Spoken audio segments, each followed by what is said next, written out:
21 anos de idade eu me caso com um rapaz que era um pequeno empresário da cidade, que tem uma história muito linda também.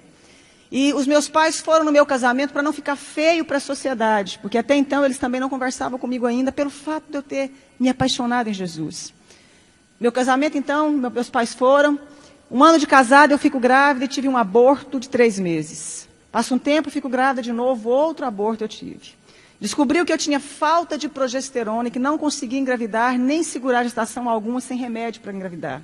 Então eu tomo remédio, fico grávida novamente, e com 8 meses de gestação, justamente no dia que eu completo 24 anos de idade, nasce a minha primeira filha, Letícia, branquinha dos olhos azuis como o pai, linda. A minha mãe ainda era muito longe de mim, os meus pais não se aproximavam de mim pelo fato de eu estar apaixonada em Deus. E eu me lembro que a minha mãe, então, foi ao hospital porque era a primeira neta que havia chegado na casa. E neto quebranta muito o coração dos nossos avós, dos pais, né? Mamãe foi no hospital e eu me lembro que eu pensei assim, que coisa boa, que bom que a minha mãe veio aqui agora me ver a netinha, né? E eu lembro que quando a minha mãe chegou, passados uns 10 minutos, pediram a minha menina, a enfermeira me pediu a neném para dar banho na neném e me devolver para me ter alta. A minha mãe, então, sai do quarto, chama a minha mãe, entrega a neném, passa um pouquinho, a minha mãe sai do quarto, chamaram também meu marido, e eu fiquei sozinha. E eu ainda falei assim para Deus, que bom que nada teve que acontecer, porque a minha mãe agora voltou a falar comigo. E ela simplesmente se negava a falar comigo. E eu me lembro que naquele momento, então, entra no meu quarto a chefe da pediatria do Hospital da Mulher em Goiânia. Aquela chefe da pediatria começou a acalentar as minhas mãos como ia me dar alguma notícia. Ela disse, mãezinha, acabou de acontecer uma fatalidade. A sua filha acabou de cair do braço da enfermeira e veio a óbito. Minha primeira filha caiu do braço da enfermeira e veio a óbito. É muito fácil você levar um bebê para casa, mas você levar um caixão é muito difícil, minha querida. Mas eu queria fazer um parêntese aqui e dizer o seguinte, lembra que a minha mãe me falava que eu ia perder um filho como ela havia me perdido para Deus?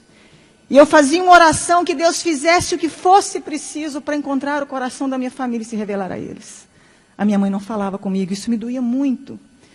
Quando então eu recebo a notícia, minha mãe já havia recebido a notícia na porta do hospital.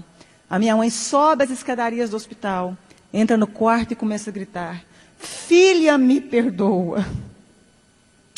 Filha, eu queria que você tivesse perdido um filho para as drogas, para o mundo lá fora, mas não nessa fatalidade. A minha mãe começa a abraçar as minhas pernas, beijar as minhas pernas. Mas foi a primeira vez que eu vi a minha mãe dizer que me amava. Foi a primeira vez que ela me deu colo. Foi a primeira vez que a minha mãe teve tempo de dizer que eu era especial e importante para ela. Foi a primeira vez que ela pôde ouvir porque eu havia escolhido caminhar com Jesus. E houve então ali um momento de restauração, de perdão entre eu e minha mãe. Os meus pais voltaram a falar comigo. Eu mandei fazer um exame do corpo da minha filha porque eu já tinha tido alguns abortos. 30 dias depois chegou o laudo do exame. Eu descobri que a minha filha havia nascido sem cálcio e sem glicose. A Letícia jamais iria andar e teria convulsões simultâneas. E a minha médica fala para mim, adota um filho porque você não pode mais ser mãe. Mesmo com os remédios, sua filha veio com problema. E eu disse que eu acreditava num Deus capaz de mudar a nossa vida, a nossa história, a nossa sorte. 1 ano depois eu dei à luz a uma criança linda, perfeita e sadia chamada Angélica. Faz 11 anos mês que vem. 3 anos depois dei à luz a Annelise, tem 8 anos hoje. Mais 3 anos dei à luz ao Cirino Júnior. Todos perfeitos e sadios. Se eu acabasse aqui a minha história, você já poderia dizer que esse Deus é maravilhoso. Eu fui impedida de fazer faculdade porque eu apaixonei em Jesus. Eu lembro que eu escutava uma frase muito comum, que eu ia casar com um pé rapado e com um Zé Ninguém. Com um homem sem futuro, porque não existiam pessoas prósperas no meio que eu convivia. Me casei com meu esposo, ele era um pequeno empresário de fato. Veio o plano real naquela época, os meus pais perderam tudo. A minha irmã, que doutorou na Itália, foi trabalhar, não deu conta de exercer a profissão dela. Os meus irmãos todos ficaram desestruturados junto com os meus pais. E Deus levanta o meu marido com grande prosperidade. Deus começou a honrar um rapaz que até hoje tem a 4ª série colegial. E é considerado o maior empresário no ramo de carro no estado de Goiás. Deus começou a honrar o meu esposo de uma forma sobrenatural. Eu que não tive como me formar, fazer o meu curso superior. Comecei, então, a pedir a Deus que me ensinasse a mexer com o nosso ramo de atividade. Então, comecei a trabalhar com carro com meu marido.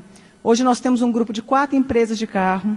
Temos uma fábrica que eu desenho, sonho com os modelos das roupas, acordo e desenho e fabrico, tem uma grife com meu nome. Né? E como se não bastasse, comecei a fazer programa de televisão falando de Deus. Falando de como sai de crise. Falando de como superamos os momentos difíceis da vida.